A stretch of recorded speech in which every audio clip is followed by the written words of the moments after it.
Já todos perceberam que a mim me calha, desde há alguns anos esta parte, e agradecendo a confiança que a Fundação da Juventude tem depositado na minha pessoa, a fava do bolo rei. Porque o problema não são os prémios que nós atribuímos. O problema, e tem aqui colegas do júri, é a enorme tristeza e a dificuldade que nós temos nos prémios que não atribuímos. Essa é a nossa maior dificuldade, porque pelo júri todos os projetos sem exceção eram premiados. Porque em cada um deles há sempre uma ideia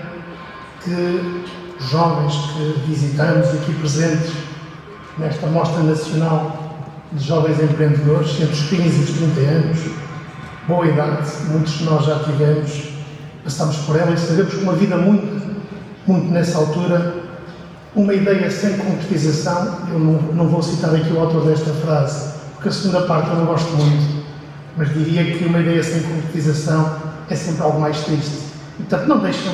de lutar pelas vossas ideias, não deixem de lutar pelos vossos sonhos. E neste primeiro percurso muito rápido pelos stands, reparei que há escolas do Algarve, da zona de Lisboa, da zona centro, que idearam cá do Porto naturalmente, de Trás-os-Montes, muitas escolas aqui presentes, muitos jovens, e também uma palavra, não só para estes jovens, mas para os professores que os acompanham, porque o país tem que, de uma vez por todas, perceber que se há algo de fundamental na estruturação de uma sociedade é o conhecimento. O conhecimento implica ensino qualificado e os professores são essenciais. Uma história de alguém que já não está entre nós, mas que foi durante muitas dezenas de anos o líder de um dos nossos sponsors, de um dos nossos principais patrocinadores, e que já na fase final da vida me repetia muitas vezes uma história que eu gostava muito de ouvir contar, e ele também. Ele nessa fase tinha ali um escritório lindíssimo, na margem sul do Rio, em Vila Nova de Gaia, de onde olhava para um edifício que estava na altura ainda em ruínas, agora está transformado em mais um hotel, e ele dizia-me: eu mandei fazer esta janela para olhar para as minhas origens, porque ali começou o meu escritório com o meu pai, éramos lavradores de pena fiel, e um senhor amigo emprestou-nos um espaço para nós tentarmos iniciar as nossas vendas. E ele sempre me disse: não te iludas,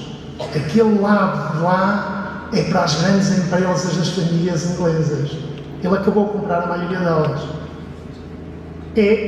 Foi, muitos anos, o presidente da maior e melhor empresa do mundo do setor. E acompanhou o pai,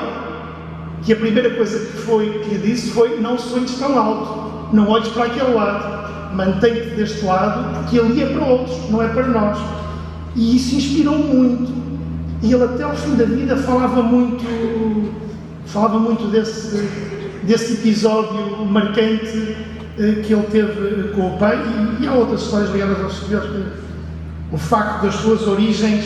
por exemplo, de terem foi negado, ele a certa altura, ele produz um dos bens portugueses mais conhecidos no mundo inteiro, se não o mais conhecido no mundo inteiro. E quando tentou colar uma imagem a esse produto que ele queria desenvolver, tentou negociar os direitos de imagem, e foi-lhe dito que não acreditamos no projeto e, portanto, a não ser por ser pago, à época estamos a falar de final dos anos 50, umas largas dezenas de milhares de pontos, era assim que se dizia, não era euros para os jovens, antes do euro havia o escudo, e eles empenharam as casas de família e compraram esses direitos de imagem para a vida toda. E na última contagem que se tinha feito, se quem lhes vendeu os direitos de imagem tivesse aceito o royalties, o pagamento simbólico de uns 50 centésimos de escudo ou de cêntimo por cada garrafa, teria multiplicado por 1000 o valor que vendeu, só para que percebam que não há limites à imaginação, não há limites aos nossos sonhos. E no que me toca, foram há 35 anos atrás, o tempo passa, 200 contos, 1000 euros que o meu pai e a minha avó me emprestaram, que eu nunca devolvi. E portanto já não vou a tempo agora, que me permitiram ganhar graus de liberdade. Porque ganhar graus de liberdade, e o empreendedorismo pode ajudar muito nisto. Os nossos sonhos em cada dia podem nos ajudar a ganhar graus de liberdade, e é uma coisa fantástica para quem, como eu, estuda o mundo da biologia adorando matemática, é que se prova que quanto maior é a nossa liberdade e maior é o nosso número de graus de liberdade, a probabilidade de cometermos erros baixa. Não quer dizer que não os cometemos, mas baixa. E isso é assim mesmo e vale a pena. Eu não vou dizer quem me inspirou na última frase,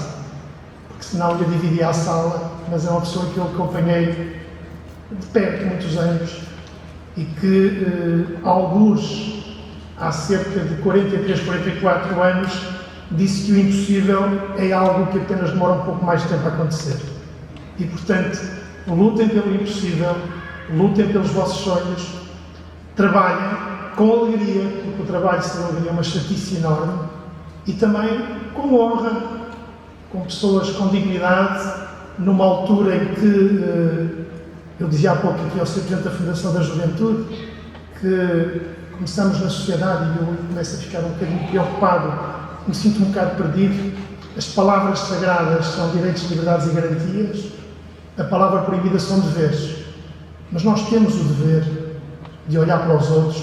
temos o dever de saber olhar para cada um de nós, e temos também o dever de, enquanto membros de uma sociedade cujos valores queremos partilhar, também dar um pouquinho de cada um de nós para a nossa autoestima e para o bem-estar de uma sociedade enquanto bem coletivo.